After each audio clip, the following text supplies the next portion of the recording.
working with a torsion-free connection? Why that one and not well, the other one? the motivation, I think, is, first of all, is the fact that we are interested in Riemannian geometry, including, for general relativity, for example. And if you don't impose the torsion-free condition, then you have many, many connections. So it's a way to narrow it down. So it would be nice if, for example, there would be only one connection compatible with the metric. But you find that that's not true. If you add to any connection which is metric compatible a tensor which has some antisymmetry properties, then that's again metric compatible. So the only way to actually spin it down to a unique one is the torsion-free condition. For example, there's a problem in differential geometry, which is okay. So there's a natural group associated to every connection called a holonomy group, and you can ask what possible holonomy group. It's a Lie group, but you can ask what possible holonomy groups are there.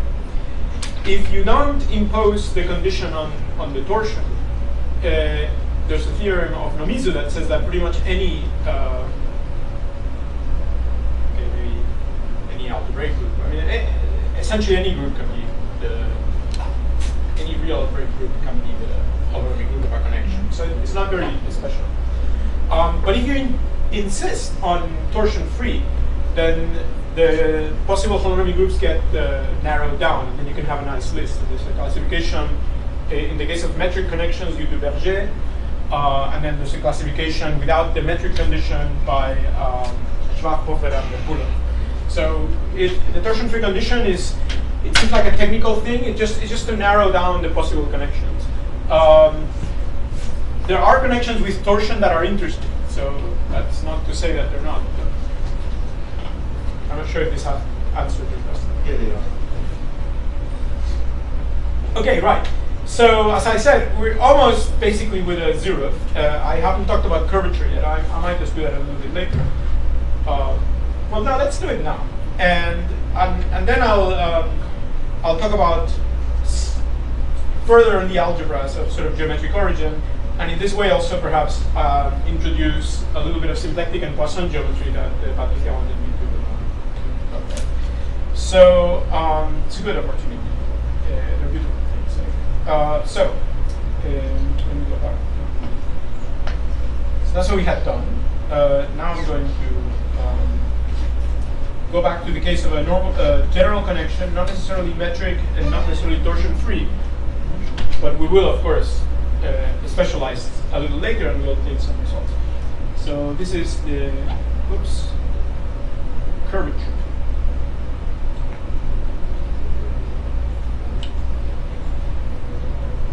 Okay, so curvature of a connection. So suppose this is a linear connection. So that means that I can differentiate vector fields along vector fields, and of course I can differentiate other things as well. But let's think about vector fields. Then turns out there is a tensor. Let me call it R. That takes two vector fields, let me write like that, and gives you a, let me use the notation, endomorphisms of vector fields. So what does that mean? It means that if I give you two vector fields, x and y, I'm going to get something which I want to call Rxy. And this is a linear transformation in the space of vector fields, if you wish. So what is this Rxy? Rxy is, well, it's going to be defined such that when you act on a vector field Z, it's going to be, and careful, my conventions are slightly different than other people's, but that's like, I follow this. So this is going to be the covariant derivative of Z along the Lie bracket of x and y, minus the commutator of the covariant derivatives, acting on Z. So the important thing is that this bracket here, I use the same notation, but this is the Lie bracket of vector fields. This thing here is a commutator. In other words, nabla x, nabla y minus nabla y, nabla x. But they're both Lie properties in some sense. So that's why we use the same notation. Okay, so what can you say about this object? First of all, it's a tensor. You might think that, given that the covariant derivative, if I were to multiply z by a function, the covariant derivative nabla y will differentiate that function. And given that I have two derivatives, you might think that, well, I get two derivatives on the function. But actually, you don't get any derivatives on the function. The derivatives cancel because of the antisymmetry. So properties. So R is tensorial. So what does that mean? It means that is anywhere you can put a function comes out without derivatives. So R of fx y acting on z is the same thing as R of x fy acting on z. It's the same thing as R of xy acting on fz, and it's just equal to, I ran out of room, f of R of xy z. Okay, so no functions get differentiated. The other thing which is clear from the definition is that R of xy z is minus R of yx z. So these are the two properties that this object that I defined satisfies.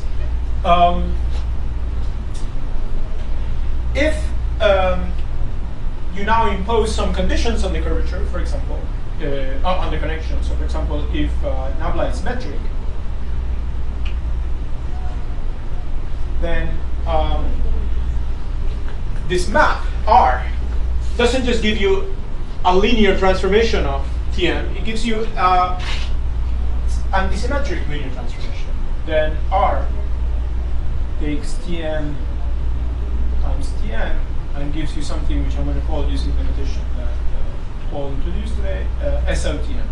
What do I mean by SOTN? These are all the linear maps from Tn to Tn, which are antisymmetric relative to the, well, nabla is metric with respect to a metric, right? So what I mean is that nabla G is 0. So the metric is called G. So this is such that G of AXY is equal to minus G of XAY. Okay, that's what it means to be an antisymmetric with respect to G. And we call that SOTN. So, so what does that mean? What that means is the following. It means that if I take Rxy, act on Z, and take the inner product with W using the metric, that this is actually antisymmetric in Z and W.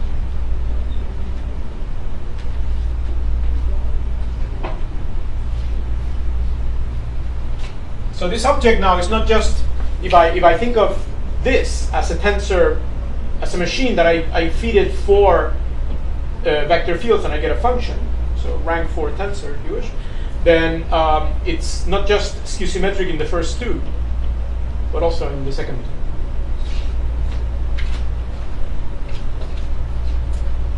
Okay, and let me, if nabla is torsion free, then R satisfies so-called algebraic Bianchi. So Rxy z plus the cyclic guy, so y z x plus R of z x y is equal to 0. By the way, I'm not proving any of these things, but they're easy to prove. So these are exercises for you to do. I mean, this, if you just use the fact that the connection is torsion free, not metric and torsion free, just torsion free, then this follows just by essentially all the terms just cancel out at the end. It's just a question of expanding what that means. Each of these terms using this definition and using torsion free. So it's not a mystery. It's just really simple stuff. So this is called the algebraic Bianchi.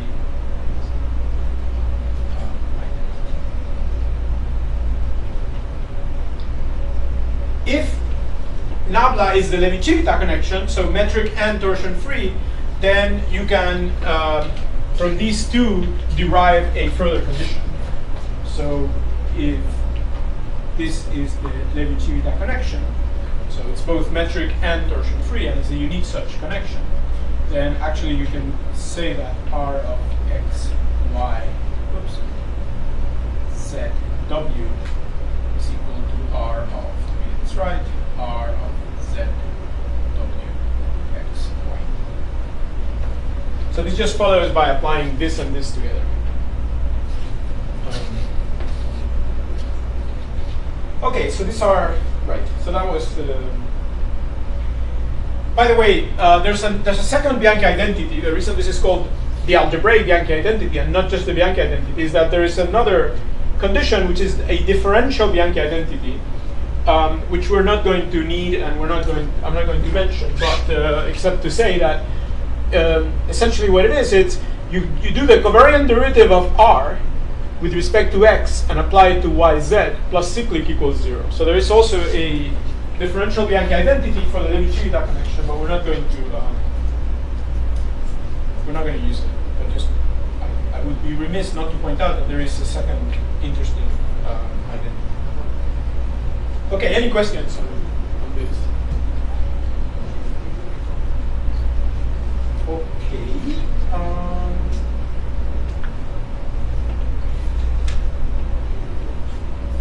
Okay. Right. So let me park the topic of killing vectors for the next for tomorrow's or tomorrow this afternoon. I think even this afternoon. So let me now talk about some other Lie algebras of geometric origin that we can have in manifolds. For that, I need to tell you a little bit about how the Lie derivative that we had defined on vector fields and on functions and on one forms, how it acts on higher forms. In fact, I have to define higher forms. I haven't done that yet. So might as well do it now. So remember that we had functions, we had vector fields, and we had one forms. And then the idea is to, and one forms suggestively suggest already that there are other things because I call it omega 1. By the way, we could call, oops, sorry, we could call the functions omega 0. And remember that we have a map, D, which takes a function and differentiates it and gives you a one form. So we can think of it as a map from omega 1, omega 0 to omega 1. And now what we want to do is to extend this. So we want to define omega p for p greater than 1. Let me give you, first of all, so an example. For example, let me call it omega, little omega, which would be a so-called, so these things are called p-forms. I haven't defined it yet, but in the space of p-forms, smooth p-forms. So what would be a two-form? Well, if a one-form is a machine that you feed in a vector field and you get a function, a two-form is a machine where you fill in with two vector fields and you get a function. So it's going to be something like omega, you give me x and y, and this is some smooth function, but I want this function to be antisymmetric. In other words, I want the fundamental property should be that omega of xy is minus omega of yx.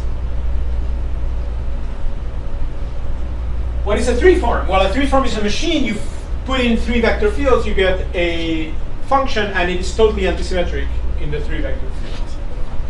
And similarly for p-form. So, if theta is a p-form, then theta is a machine that you fit in p vector fields, so you get a. And it's of course this is all C infinity of n linear. I should have mentioned, by the way.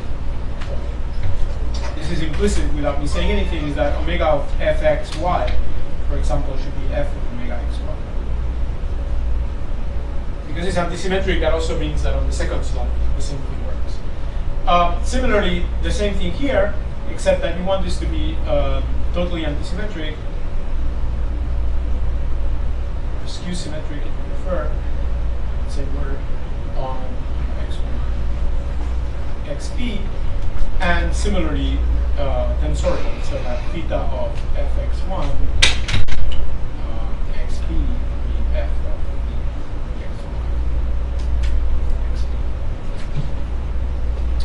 in the language of vector bundle, this theta is a section of what?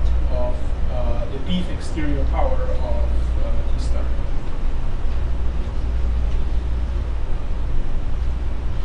Anyway, we have two natural operations on p-forms. Well, three if you count something else. So let me say it. We have some natural operations on p-forms. So first of all, we have a multiplication called wedge. This takes a p form and a q form and gives me a p plus q form.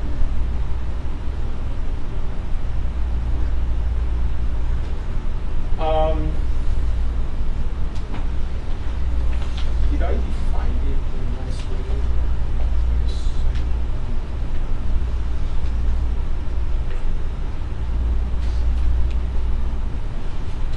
Yeah, let me give you an example. I think I defined it in the notes that I sent. So let me give you an example. So if alpha and beta are 1 forms, then the wedge product of alpha and beta is a 2 form. And what does it do? Well, how does it act on two vector fields? By definition, this is alpha acting on x, beta acting on y, minus alpha acting on y, beta acting on x. So it's the determinant somehow. It's the determinant type of expression. And there are other less, probably not so, not particularly illuminating formulas, combinatorial formulas for how the wedge product of a p form and a q form, how it acts on p plus q vector fields, and it's written as a sum of shuffles. And it's not particularly enlightening, but there's a way to do it. The important thing to remember here is what properties it satisfies. So, so this guy is associative and super commutative. So commutative up to the sign. So let me say what these things are. So associative, alpha wedge, beta wedge, gamma, that's the same thing as alpha wedge, beta, and then wedge gamma. And as a result, we just call it alpha, beta, gamma. So associativity as usual means no parentheses are necessary. That's associative. Supercommutative means that the wedge product of alpha beta is going to be minus 1 to the PQ and alpha parentheses beta alpha, where alpha is a P form and beta is a Q form.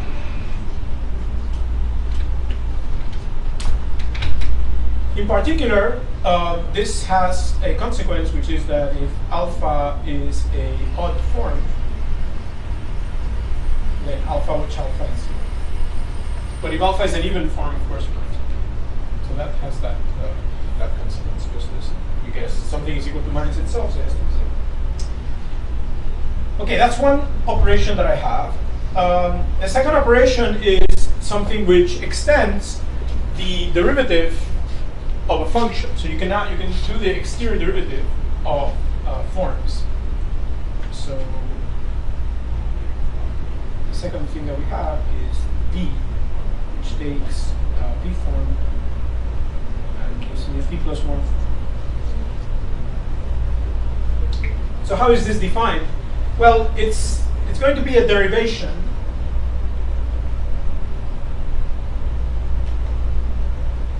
over the wedge product. So what does that mean? In English, well, that says that D of alpha wedge beta, it's a Leibniz, but it's, when I say derivation, it's actually a super derivation, so it depends on the sign. It's actually an odd derivation. So D alpha beta is going to be D alpha wedge beta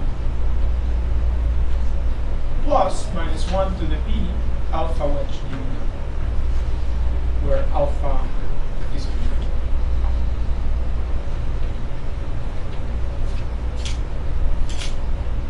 Now, I'm going to define it so that it's like that. So what this means is that if I know how D acts on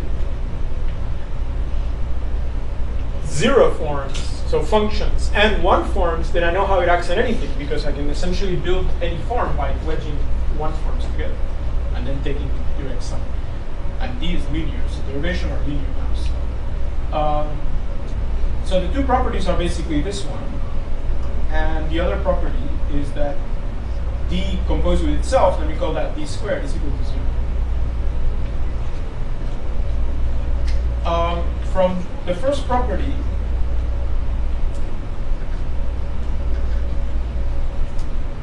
this just says that it's enough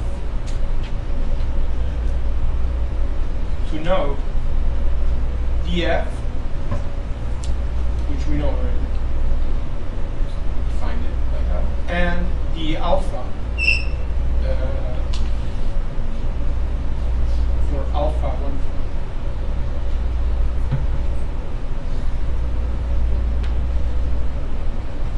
So I just write it down for one form. And the important thing to notice is that it's consistent with the d squared equals 0 if that one form is d of f, for example. So when we define the alpha, what is the alpha? Well, the alpha is a 2 form, right? Because alpha is a 1 form. So if alpha is a 1 form, the alpha is a 2 form, so I need to know what it does on 2 vector field. And by definition, this is x differentiating alpha on y minus y differentiating alpha on x. So alpha on y is a function, and x differentiates the function, and the other term the same way, minus alpha on the bracket of x and y.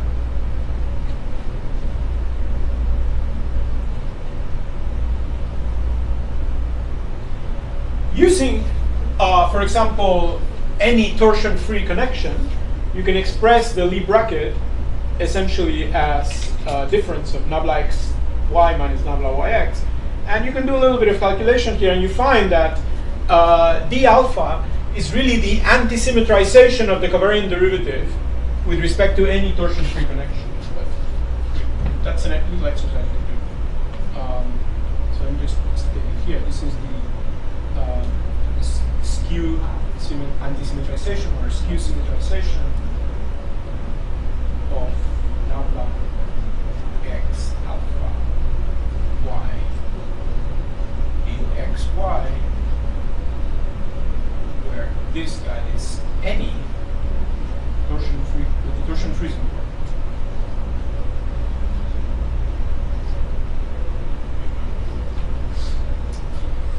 Okay, right. So now in principle, we can derive formulas for D of any P form, essentially by using the fact that it's a derivation of the wedge. But let's not do that. The formulas are not particularly enlightening. Or one can define it. And it's not difficult to give a formulatorial formula. Okay. And third thing that I have, I said I had 3 natural operations. If x is a vector field, a vector field on n, then I can define the contraction with x, which is something that takes a p form and gives me a p minus 1 form. So it goes the other direction than d. D takes p form and races to a p plus 1. This one gives me p minus 1. And what is it? Well, if theta is a p form, then ix theta, well, I need to tell you what it does on p minus 1 vector fields, y1 to p minus 1. And then by definition, this is theta with x in the first slot, and then y1. And of course, I know what this is because theta is a p form and there's p vectors here. Okay, good. So now I have these 3, so summary of operations. We have wedge taking p, let me not say m, so p, oops, pq, p plus q. I have d that takes p to p plus 1, and I have ix for every x that takes p to p minus 1. And they satisfy some properties. For example, I should have mentioned after I defined ix that one of the properties from this definition, you can prove the following. It's ix for every x is a derivation just like d with a sign. So ix of alpha wedge beta. This is ix on alpha wedge beta plus minus 1 to the cube alpha wedge ix beta, where alpha is b4. Sorry, why did I say cube? I meant b. Doesn't matter.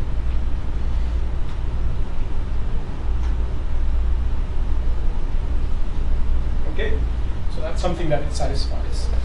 So, for every x, ix is a odd derivation. So it's a derivation, but there is a sign. D is also an odd derivation, the same sign, except it maps the other way. If you have two odd derivations, the commutator is, or rather, the anti-commutator is going to be an even derivation. So the anti-commutator, which is the commutator in the supersense, let me just still call it bracket. I'll be on mine. Mathematics is the art of giving different things the same name. So everything is bracket because it's a super version of the bracket. So if I do d by x, because they're odd, that bracket is symmetric. So this, by definition, is d by x plus ixd. This is also a derivation, but an even derivation. And the reason for that is that derivations form a Lie superalgebra. I'll mention Lie superalgebras a little bit later, but I'll just start.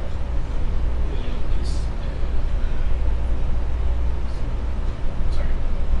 What am I going to say? It's also a derivation.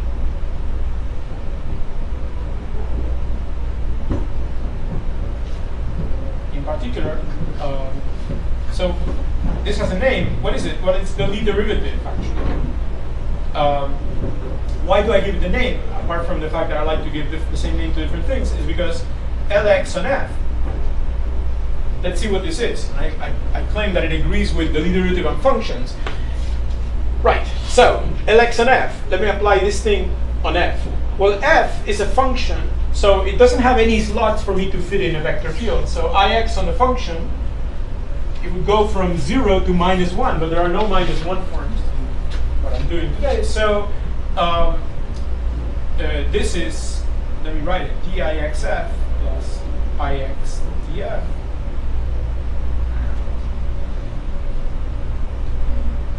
This is 0. This is therefore df on x, and by definition, this is xf. So it seems like it's not inconsistent to call this Lie derivative, because on functions, definitely, it does what the Lie derivative does. Let's see what happens on a one form. So maybe I need to get here. So on a one form, alpha, sorry, and then apply a vector field. What is that? Well, this would be d of ix alpha plus ixd alpha. Now applying this on y. Okay. So this is, well, let's expand out. D, ix on alpha is just alpha acting on x, and that's a smooth function. And I'm doing d of that and then applying this to y. And the other guy is d alpha, and I'm first hitting it with, I'm doing ix, that means put x in the first slot, and then applying this on y. Okay, very good. And then this is, by definition, d of a function applied y, that's y acting on the function, so that's y of x, plus. And we had an expression for d alpha up there, you see. So let's substitute that expression. So hopefully one term cancels. Yes, this term here cancels this one. So I'm going to erase it. Well, okay, let me write it once more. Running out of space here. But then let's use the formula above. The y cancels the y, so this is x on alpha y minus alpha on xy. And that's exactly, if you go back several slides, that's exactly the Lie derivative acting on a one form using this Leibniz rule. Right? So that's a check that it agrees. So this agrees and this agrees, and therefore I am entitled to call this the Lie derivative. And this defines it now not just on zero forms, like functions and one forms, but also on higher forms. Okay. So now we know how to take Lie derivative of forms. Any questions on this?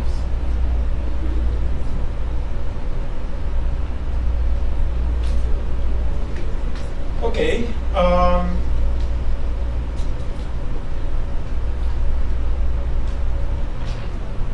Let me introduce. So we introduced the metric as one of the interesting structures we can introduce in the differential manifold. We saw that once you have a metric, automatically you get a connection, a Levi-Civita connection. That connection has no torsion, but it has a curvature, and that curvature satisfies some nice identities. So we get a whole, whole stuff just coming out of introducing the metric. There are other things that we can introduce. For example, oops, wrong color. Let's introduce symplectic form. So symplectic.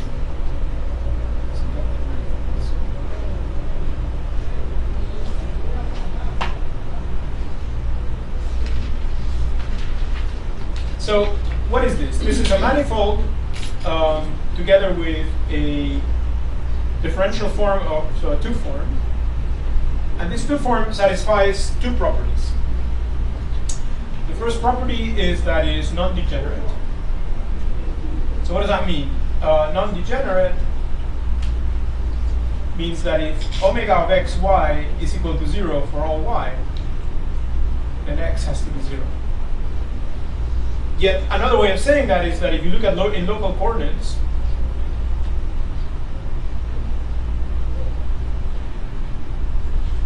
omega you can write as half omega mu nu, and then the wedge product x nu. Then the determinant of omega mu is an antisymmetric matrix. The determinant that every p is different from 0 for all p.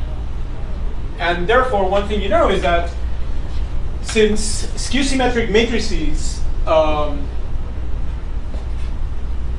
in an odd-dimensional vector space have 0 determinant, it says that the dimension of M has to be even. So I didn't specify it, but this is going to be now 2n dimensional. Well, n is my dimension. Let's call it 2 what little n dimensional. Okay, that's one condition, which is kind of algebraic condition, but then there's a differential condition, which is sort of an integrability condition, that says that d omega is 0. So these are the two conditions defining a symplectic structure, namely non-degenerate two form and that form being closed. And this form being closed allows us to define a Lie algebra on the smooth functions. So this condition says that C infinity of n has a Lie bracket.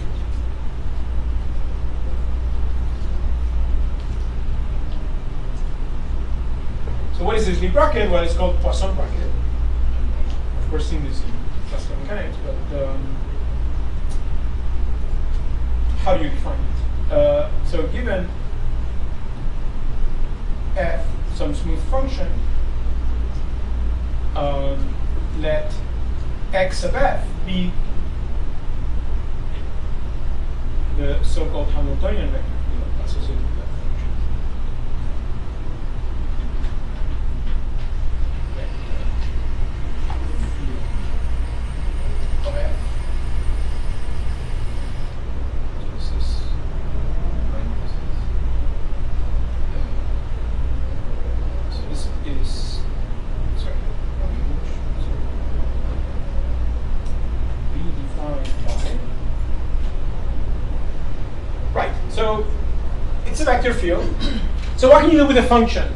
The only thing you can do with a function, really, I mean, this is differential geometry. And the differential in differential geometry means that you're always taking derivatives. So the only thing you can do to a function, really, is to take its derivative. So on the one hand, we want to say, can we assign a vector field to the derivative of this function?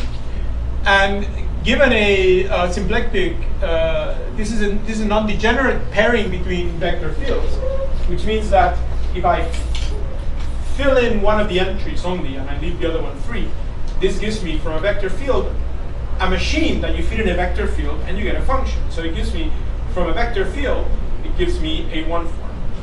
So the idea is to invert that. So it's defined by saying that the one form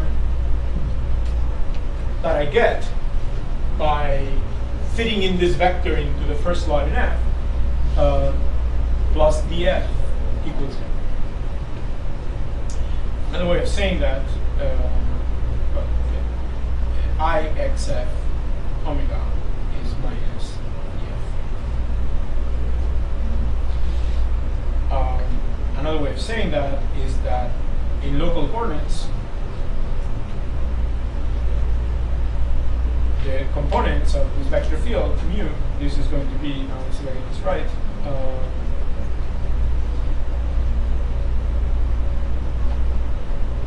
let me do it the other way.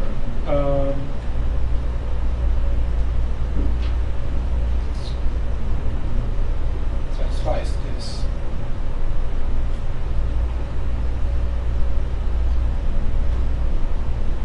Okay, so now let me define the following. So let's define the so-called Poisson bracket.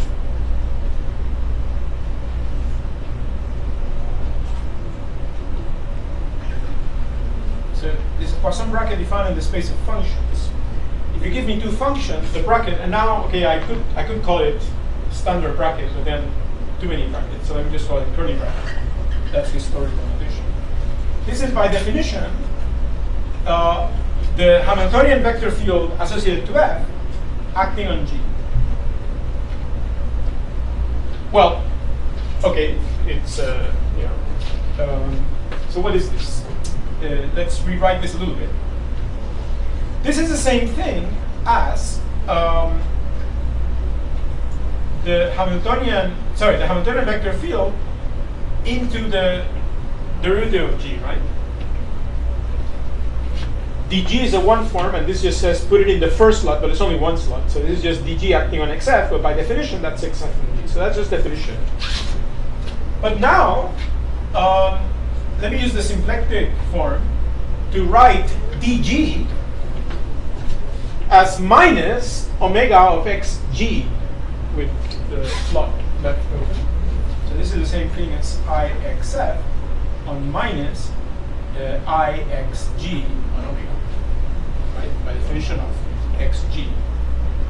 And therefore, this is, so let's be careful, so this is minus omega of xg xf, but omega is antisymmetric, so this is omega of xf xg.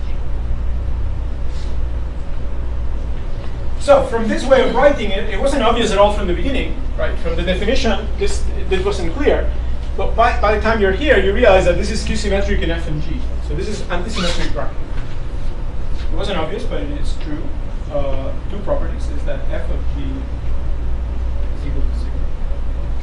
Sorry, what am I saying? Is minus GF. And 2 is the Jacobi identity, and this is the same. This is if I do F on GH plus cyclic in F, G, and H, this actually is equal to 0. And this calculation, it's a little bit of a calculation, but it's not too bad. This is really the same thing as d omega equals 0. This is why I called the condition omega a integrability condition. In some sense, it's just the Jacobi identity of this Poisson bracket. Okay.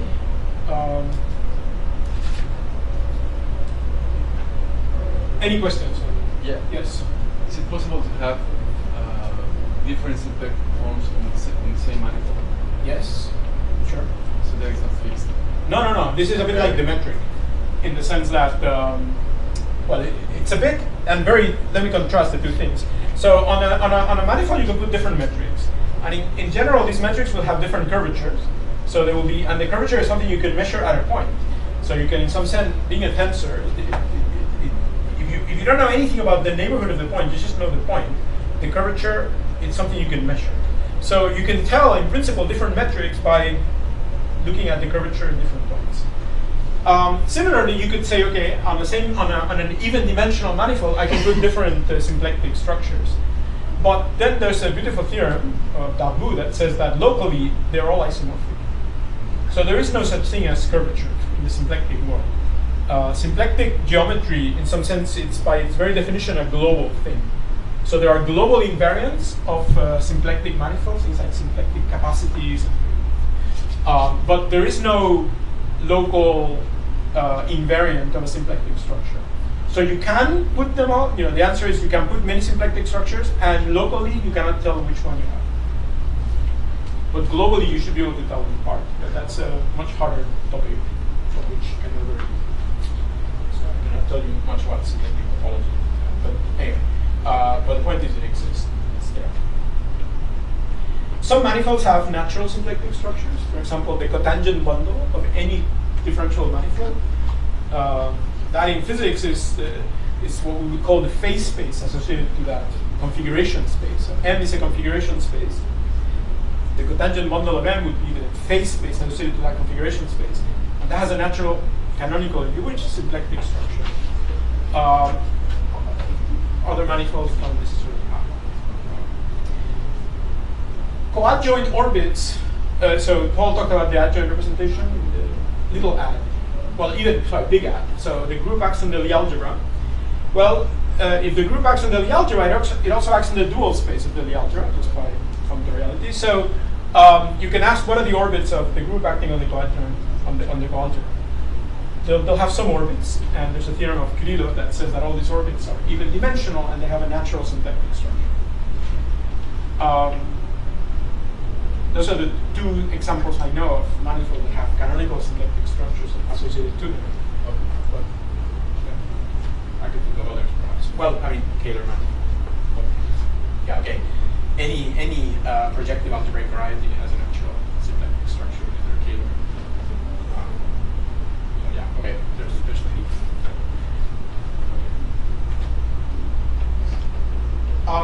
Right. So other questions. Yes. If I remember correctly, you can always construct a complex structure from the symplectic form on the metric? If by complex structure you mean integrable, no. That's a compatibility condition. The compatibility condition, that's what happens in Kähler geometry. So Kähler geometry is the marriage between symplectic geometry and Riemannian geometry. It says that the two things are in somehow compatible. And if you do have a compatible symplectic structure and a Riemannian metric, you can use one of the two tensors to raise the index of the other one. And what you get is a 1-1 tensor, which happens to be a complex structure, which is moreover integer. So that's Kähler geometry. But in general, no. I mean,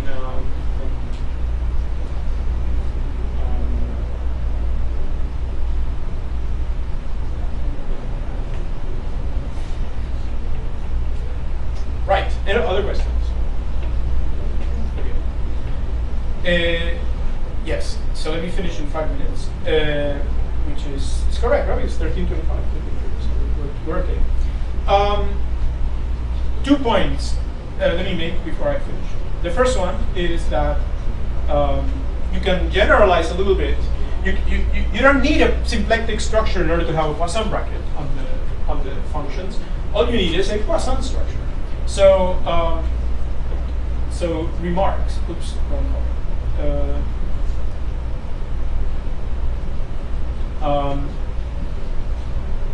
this does not need a symplectic structure. So what do you need? Suppose you want something which is a Lie bracket, so the algebra structure on functions, Lie bracket of the CFD. Well, this is an example of something that Kirillov called the local Lie algebras. And the reason it's local is because you expect that the Lie bracket of two functions has support in the intersection of the support functions.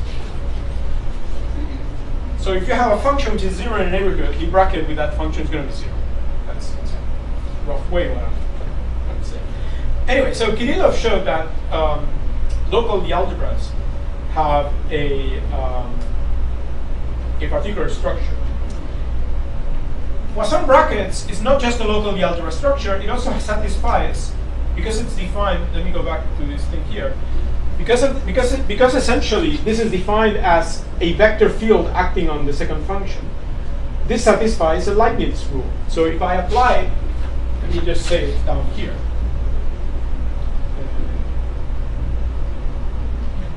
There's a third property, which I should have mentioned, which is important, which is that it's compatible with the multiplication. So if I look at the Lie bracket of f with the product of two functions, this actually satisfies the product rule, the Leibniz rule.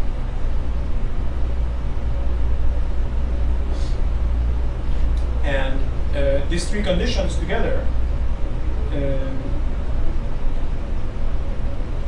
says that C infinity of n is something called a Poisson algebra, which is more than a Lie algebra. It's a Lie algebra and a commutative algebra, and the Lie bracket and the commutative multiplication are compatible in this way. Okay, so paraphrasing what I said here is that you don't need to have a Poisson algebra on the smooth functions. You don't need a symplectic structure. It's enough to have a Poisson structure. So let me just say, erase this. It's not a Lie bracket, but a Poisson algebra structure on C infinity of n. What is it that you need? What you need is a Poisson bivector. So what you need is a Poisson bivector. We call it pi. This is a section of lambda 2 Tm, not T star m, but Tm. In local coordinates, pi would be 1/2 pi mu mu d mu wedge d mu. Again, I'm using shorthand for ddx mu ddx. And then the idea is that if you have such a thing, so what is that? You can think of this as a machine that you feed in two one-forms and you get a function. And if you have two functions, you have two one-forms, namely the derivatives. So this would be pi of df. The thing is, in a symplectic manifold, pi is just the inverse of the symplectic form, which is non-degenerate and hence invertible. But what you need is the inverse. You don't need the symplectic form. So if you could start with that, and let me just say, if pi is non-degenerate, then pi inverse is the symplectic form. Why? Because, by the way, I should have, excuse me, I forgot to say one thing. Oh, I think it's something that I should.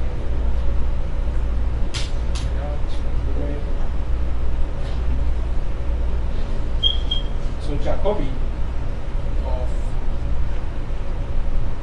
this implies a differential condition